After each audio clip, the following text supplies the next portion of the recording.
4 years. I think it's been 4 years since I've done a proper book review on this channel, and I think it's fitting that I revisit a book. One of my favorite Stephen King books, The Gunslinger, aka The Dark Tower one. Um, so I've been wanting to reread The Dark Tower, and the reason is I was wearing this shirt, this very shirt, um, to when I was playing D&D with my friends, and they asked me about it. And they're like, "What the heck is that shirt from?" And I said, "Well, it's from The Dark Tower. It's a book series written by Stephen King, and the man in black fled across the desert, and the gunslinger followed." Is the opening line to the very first book, and also oddly enough, kind of also is basically a one sentence pitch for the entire series, which is wild. So I actually started rereading this about 7 or 8 days ago, and I finished it. Like, I can't remember the last time I finished a book in a week's time. It's been quite some time since I've been so excited to read something. I think, as you can see, my book collection, which is down here and behind me, has dwindled. If you watched my Elsa Lancaster video, about her autobiography, my book collection is not nearly as big as what it used to be. I got rid of a lot of my books because I think that I lost interest and out of love with reading. Here recently, not only have I been more interested in reading, I've been writing more as well. In fact, I started my next book. But we're talking about The Dark Tower, and it's fitting that Stephen King, the one of my favorite authors, who has inspired me to write, has also maybe inspired me to read again. And describing the series to my friends, and this book in particular to my friends, made me be like, you know what? I haven't read those books in years. Like, it's been quite a while. It's probably, I think, I didn't do a review for every single book back in the day. I think I did a review for the first three, and I don't know why I didn't do reviews for the other ones. But I think 8 years is enough time between books to be able to read them again. I think that, as I went through subreddit posts, and a lot of people were talking about how they read the series every year, and I'm like, more power to you. But The Gunslinger is one of my favorite King books, if not my very favorite, certainly in the top three, because it feels like a dream. The way that it's written, the way the characters interact, and to sort of pitch what the idea of the book is it's about a gunslinger named Roland, who is sort of like a knight that is on this quest to chase down the man in black, where they are both trying to get to this thing called the Dark Tower. And the Dark Tower, whether it's a physical presence or more of an abstract idea, is this thing that holds the universe together.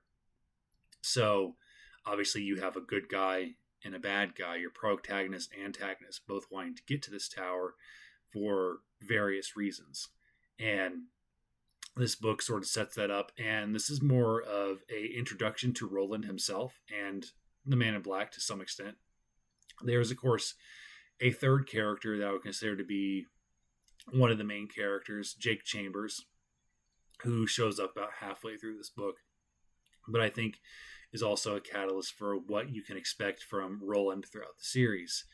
And Roland is very much a Clint Eastwood tough guy type. I'd say he's a little softer around the edges than Clint Eastwood's Man with No Name, but there is a mystique, and there's also a mystery about the gunslinger, that things with him are always what they seem to be. And I think even Roland himself doesn't really understand things about his character. Like he has these headaches throughout the book that he doesn't know why he gets them. And while he shows that he's a capable fighter, he's also human. Like there's a part in the book where he has to take on a large group of antagonists. I don't want to spoil anything, but he doesn't come out unscathed. It's like the only reason he has a huge advantage is because he's the only one in this place that has guns, and that gives him a huge advantage. And of course, I mean, he's like a knight with a sword where he knows how to use them.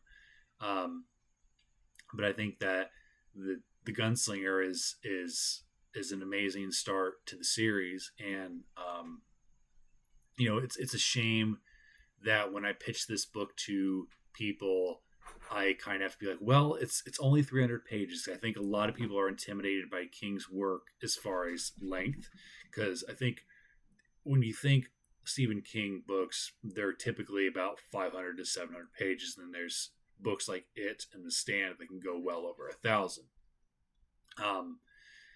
Page length has never been a problem or issue for me per se, especially as I've gotten older, where I've like, well, I can handle that. I mean, I can spend hours watching movies or TV shows or playing video games. Sure, that I can handle sitting down reading a book for hours on end. And I'm confident, since I made it so quickly through this one, that I'll do the same for the others, because this was it was difficult to put down in the best way possible. Like I think it's been 8 years since the last time I read this, and I might have reread it for the movie, but I think the movie also came out 8 years ago. So I think this was either my second or third time reading this one in particular, whereas the others I've read only once.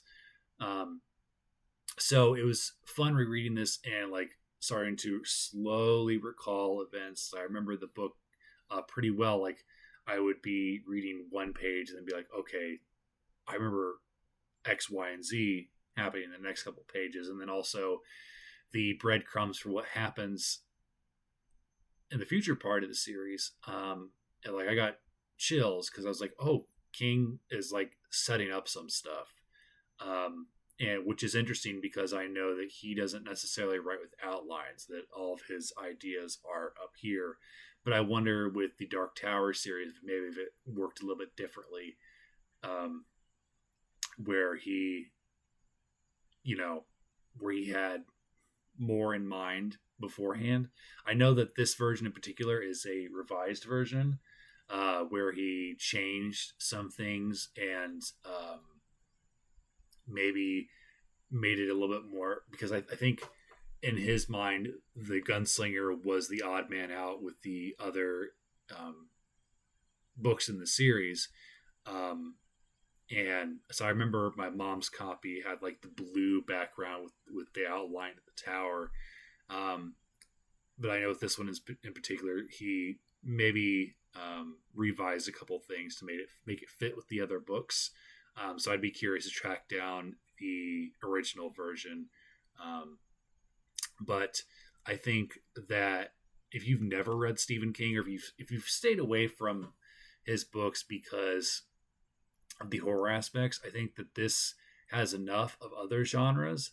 So I didn't find the Dark Tower to be particularly scary or unsettling. Like there's graphic stuff in it, but compared to some of the stuff from like It or even The Stand, I think that it's on the lighter side, which is saying something, because there is some stuff in here that, now that I'm thinking of it, is pretty gruesome. But I don't think it's anything that you wouldn't see in like a spaghetti western, with like a dash quite a big dash of ffantasy. So I'm excited to get to the drawing of the three. Like I just picked up this version, this paperback version, which you can see has been loved quite a bit. It's like you can just barely see the title on the spine of the book here, but I kind of love that though, because that means that this book has had a history and has maybe been passed along through quite a few readers. Um, so I'm excited to start this one because it's like after reading this one, after reading the Gunslinger, I've started to remembering stuff from the drawing of three, and I'm like, oh, I can't wait to get to it.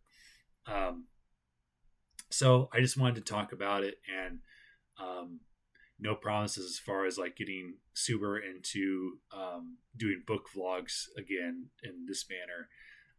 But I couldn't go to sleep without talking about it. So thanks for tuning in. I'll definitely be doing reviews for each of these books as I finish them. Take care.